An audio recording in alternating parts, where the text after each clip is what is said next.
Good morning and welcome back to the lecture series. Today we are starting our module 3, a new module which is on the commentary of the genre of novel. We will mostly deal with the first attempt at writing the novel, a work by Miguel Cervantes, which is considered as very important in our discussion of novel. It's the first novel per se, and it's also a commentary on how the novel should be written, how the novel harbingers, a new genre which is apart from older traditions of epic, uh, chivalric romance, and so forth.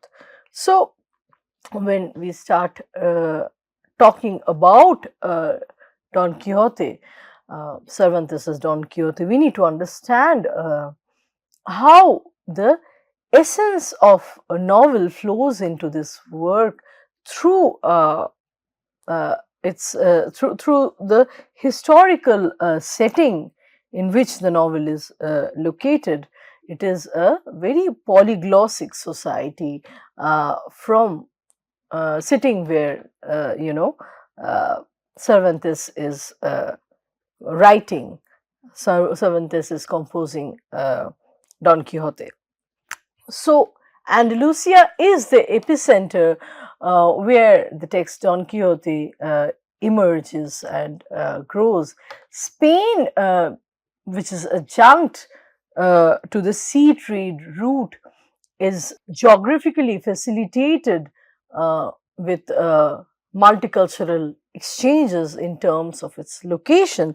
So the text is being formed, Don Quixote is being formed as a result of this confluence between Catholic Spain on the one hand and the Arabic culture, the culture of the Moors on the other. So during the earlier phase of his life, Cervantes had experienced a different political picture when Andalusia was ruled by the Moors, and chivalry at that time was more prevalent, more evident.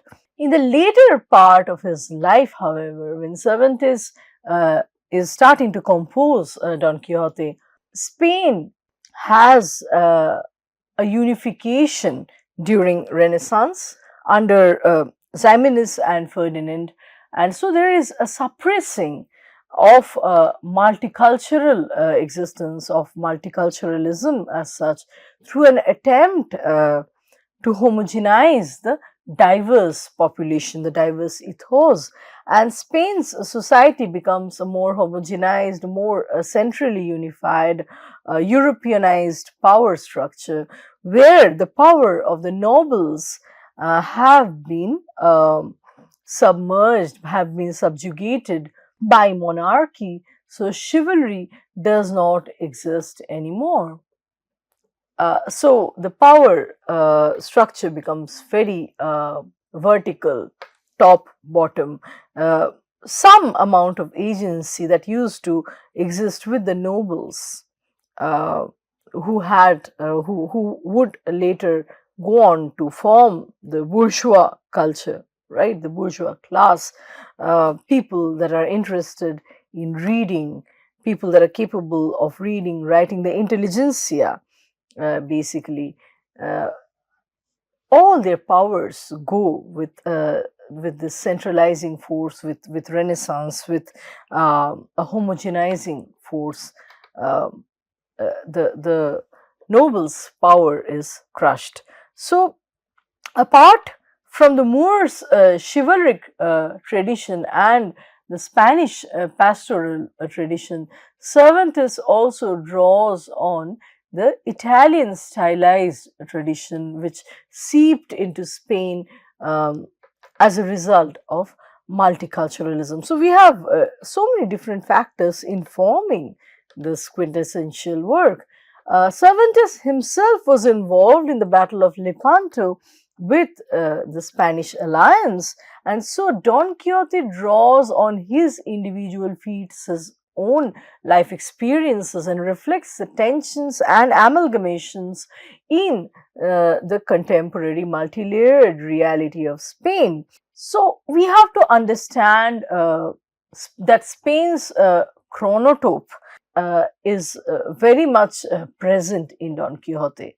By chronotope is a term first being coined and used by Russian literary scholar Mikhail Bakhtin. By chronotope in literary theory and philosophy of language, we refer to how configurations of time and space are represented in language and in literary and cultural discourse. So, chronotope is the literary cultural expression emerging as at the crossroads, at the intersections of a given temporal and spatial reality or existence. So, seventh thesis chronotope is very important in understanding the textual formation of narrative in Don Quixote. The work promulgates novel's characteristic. It's a commentary on what a novel should be like if it is not like the antiquated ancient literary forms. What should it be like, right? So, novels characteristic of reflecting the world history, the contemporary reality, a polyglossic and polyphonic society through a confluence of different cultural realities. This is very much being reflected, being evidenced in Don Quixote. Cervantes seldom uses parody in the body of his text. He prefers to call his book as an historia, by which he means not a story but a history. It's a piece of fiction necessarily, but which posits, which hypothesizes its roots in history. So, the readers have to deal with a story that is masquerading as history with a work that is claiming to be historically true within the external framework of fiction. So, the problem of the spurious historicity of the work is usually stated in terms of the Aristotelian principle of the universality of poetry and the particularity of history. Cervantes himself had his characters in Don Quixote who have metafictional qualities. They come out of the book and start discussing literature, start discussing about the work Don Quixote itself, and this in a way corroborates with Aristotelian point of view. So, we see that Cervantes' prologue can be read as a short treatise on the origin of authority, where contestants are vying for the privilege of pronouncing the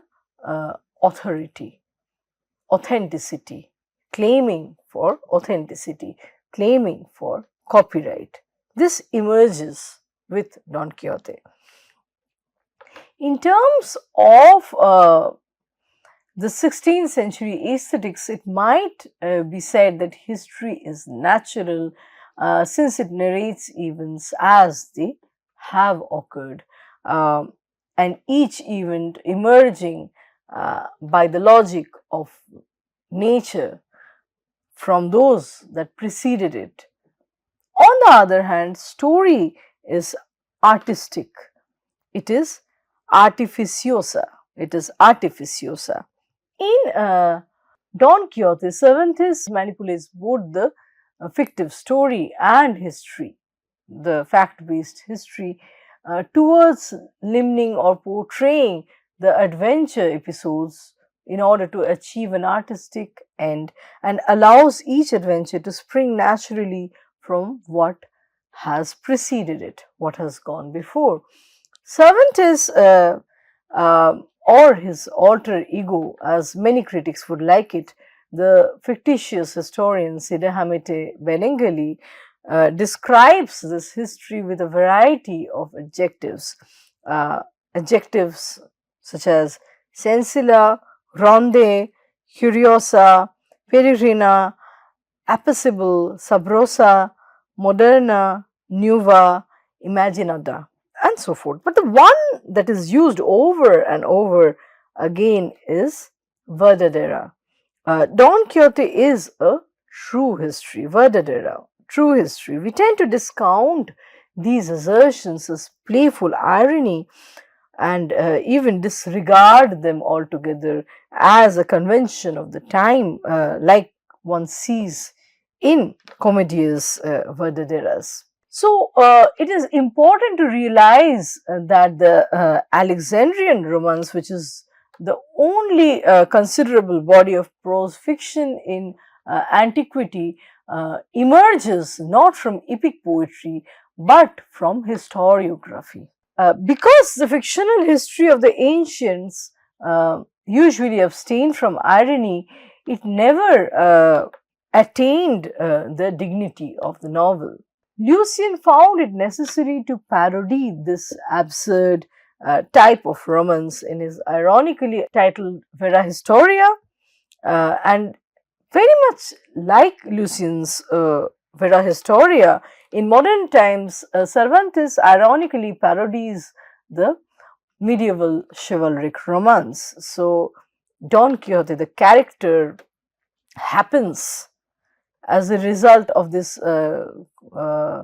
kind of crisscross, this mishmash happening between the Renaissance reality on the one hand and the chivalric romance, that the remnants of chivalric romance that remains inside his head, Don Quixote's head, as a result of reading a lot of romance. So, the outer reality and the inner fantasy, a mishmash between the two, leads to the formation of this character, this ridiculous or we could say ludicrous character, Don Quixote, someone who is also very powerful in a way, a very powerful presence in the first novel. So, by its very nature, history abstains from organizing and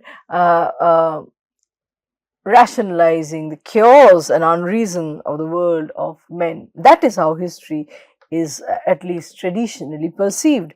History is supposed to traditionally reflect and be faithful to facts, and you know, it gives us objective truth. That's what history claims. Now, Cervantes, who posits the role of a historian and a novelist, was inevitably less dogmatic than his contemporary artists, who are less sure of the line that separates the truth from the untruth or error. Don Quixote does not disentangle the story from the history. We don't know where the story stops and the history begins, and vice versa. It presents the evidence for the uncertainty of truth, and as if appeals to the reader to be the judge themselves. This awareness of the ill-defined frontier between history and story, between truth and lie, between reality and fiction, is what constitutes Cervantes's Don Quixote. In the same way as the novel as a form becomes, it breaks off from and becomes a distinct genre from that of the romance which preceded it.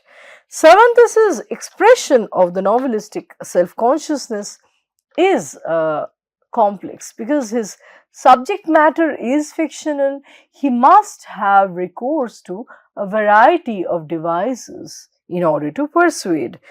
So, in Don Quixote, both the volumes, we see reference to or we see appeal to realism in different episodes across both the volumes of Don Quixote. So, realism of the inns, the incidents happening in the inns, and the roads of La Mancha, the perfect credibility of characters like Maritornes or Don Diego de Miranda, the almost guaranteed historicity of the bandit Roque Guinart, all such details that we find from time to time in Don Quixote captivate the reader's will to disbelieve. What has Cervantes accomplished in making his story pass for history? So, it is a fiction that poses as fact based, and the reader almost thinks that the author is narrating a history but calling it as fiction, although it's just the other way around. So, what does Cervantes accomplish out of it? The answer is that he has achieved verisimilitude. He has obliterated this dividing line between the actual and the potential. What is and what could be, the real and the imaginary, the historical and the fictional, the true and the false. He has eliminated the critical scrutiny of evidence. He has written a novel, a new form, the first novel about the problem involved in writing a novel, a commentary on the novel looking into its own eye, in other words. So, Cervantes, in seeking to undermine the reader's critical faculty, is carrying mimesis to its logical extreme. He is trying to make his reader participate in his hero's madness. We almost get involved in the different exploits, the different journeys of Don Quixote and Sancho Panza. So, the literate man reads both history and story, both are available to him. Historians make their histories read like novels, and the novelist's aim is conversely to make their novels appear as histories. So, this conflation and overlap and the hilarity emerging, happening as a result of this mishmash is constantly visible in Don Quixote. Cervantes' preoccupation with the problems of historical truth and his cognition was induced by the crisis that the historian's art was undergoing. So, what cultural history knows as the falsos chronicons, so a series of chronicles that were circulated from 1594 in manuscript and which got printed in 1610, points to this very imposture, right? This kind of we could call it as a deviation or a disguise, a deception. So, the Arabic conquest of Spain led to illumination of countless histories that are being simultaneously written by well-meaning but unwary historians. So, it becomes very interesting when countless histories are being produced that illuminate about the past, that throw light to the past from different angles, from different positions that the historians actually occupy or the historians are located in. So, Cervantes' work reflects the irony due to which a whole generation had lost its respect for one singular definitive historical truth. Multiple histories were being written. With the fictionalizing and falsifying of history, the role of the historian had undergone a fundamental change. So, the question of fiction being too far away from history did not remain anymore. In genuine histories, the author retreats modestly behind his narrative, appearing, if at all, only in the prologue, where he customarily reviews his qualifications to write a history book. Now, fiction, even the pre-novelesque romance, is more self-conscious. The fiction writer is more self-conscious than a historian, and the author cannot really conceal himself after a point. Cervantes, in writing the first novel, Don Quixote, enormously complicates the role that is played by the author. He intervenes in the events to tell the reader what to believe, what to steer away from, and how to actually qualify, become the reader of this new genre. He's teaching the reader how to become, training the reader how to become the reader, how to accept a new genre per se. He invents a pseudo historian whose credibility is alternately impugned as well as defended in Don Quixote. And this pseudo historian plays a part in the novel only second to those of the two protagonists, Don Quixote and Sancho Panza. So the historian's role or presence is almost as important as that of the protagonists. The novel, which is emerging from false history, turns out to be far more self-conscious than the old-fashioned romance. Don Quixote is a tremendous protest or subversion of the moralistic assurance of counter-reformation Spain. Irony is the form that Cervantes' protest against the Tridentine dogmatism had to assume. It enabled the process of disguising his serious sense of the complexity of the moral world. He's in a way concealing his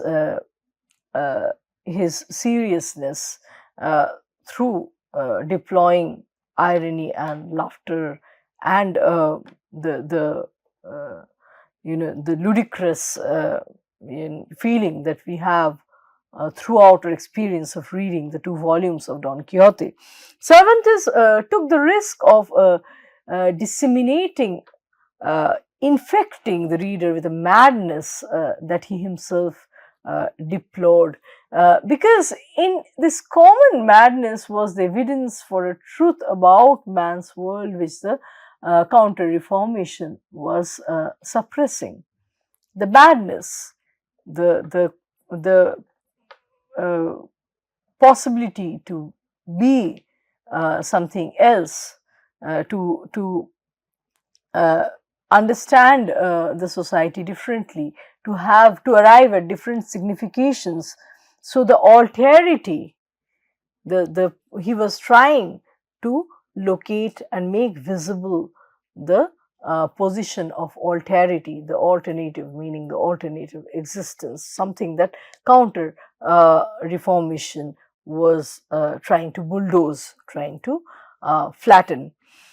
So all of Cervantes' characters are therefore compounds of antithetical qualities.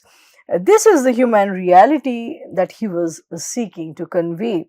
And the work, Don Quixote itself, which is a fusion of chivalric, sentimental, pastoral, picaresque fiction, short stories, poems, too many elements thrown in there, reflects actually the many-sided makeup, many-sided composition and possibilities of the Renaissance man, the thinking man. So hybridization is the artistic means chosen to present Cervantes' sense of or understanding of the complexity of truth. Don Quixote, which is a compendium of all previous literary genres implies the further elimination of ill-defined frontiers, just as it tends to blur the boundary line between history and story. Um, Establishing this kind of plurality is a central concern of the prologue of this book, which offers its own treatment of the problem of authority. So, there is a vying for authority, a claim for authenticity, as well as problematizing of these same questions. The prologuist's words, many times I took up my pen to write it, and many times I laid it down again, not knowing what to write, uh, typifies the prologue to Don Quixote and the novel as a whole. It's the problems associated with the literary project that novel itself is. In this sentence, Cervantes captures what Maurice Blanchard has called as, and I quote Blanchard, anomaly which is the essence of literary activity, unquote. The writer, I quote again, has no talent until he has written, but he needs talent in order to write, unquote. This is the kind of vicious circle in which the novel, the new genre, is entangled.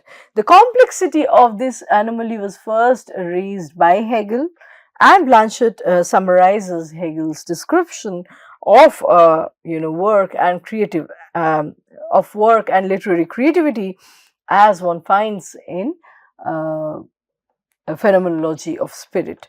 So, Cervantes' prologue implies a multiplicity of its prior instances. Several times there have been endeavors at writing this prologue. So, there might be several drafts which, having all failed, furnish a ghost of a historical tradition.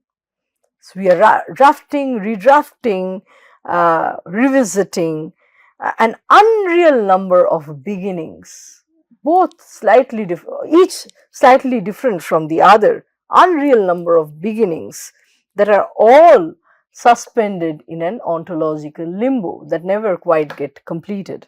So this is how we also rewrite and rewrite the meaning of life. We have expectations and we are met with something else. The flawed human condition is being highlighted here for the first time. The ontological perfectness, the fixity, the completedness is frustrated, it is foiled. Thus, Cervantes postulates a unique condition of writing. His prologue mediates the relation between the real prologue, which the readers read, and the ideal prologue, which it can never be, which it strives to be, which the prologuist perpetually desires to compose. The life that we have and the life that we idealize, we want to have, the expectations and what we are meet in reality. So, at this, crossroads, at this kind of disjuncture between reality and ideal, the real and the ideal or ideal, lies the novel as a genre. This imperfectness about the modern existence is what novel is interested in, novel wants to comment on. The writing of the prologue is the pure activity of writing without any subject or without any object, without a beginning, without an end. The transcendental prologue is the writing which sustains this suspended posture. So, the prologues, being a prologue, cannot be objectivized as reading matter, nor can it be controlled by the subject, be it the author, be it the reader. The transcendental nature of the prologue, from where it all starts, from where it all started, having several points of origin, several drafting and redrafting of the provenance, in this transcendental nature of the prologue, of the beginning, and its indeterminacy, inherent indeterminacy, lies the process of the prologue writing itself, the prologues writing itself. We will discuss further on Don Quixote for the rest of this module. I am going to stop our lecture here today, and let's meet for another round of discussions in the next lecture. Thank you.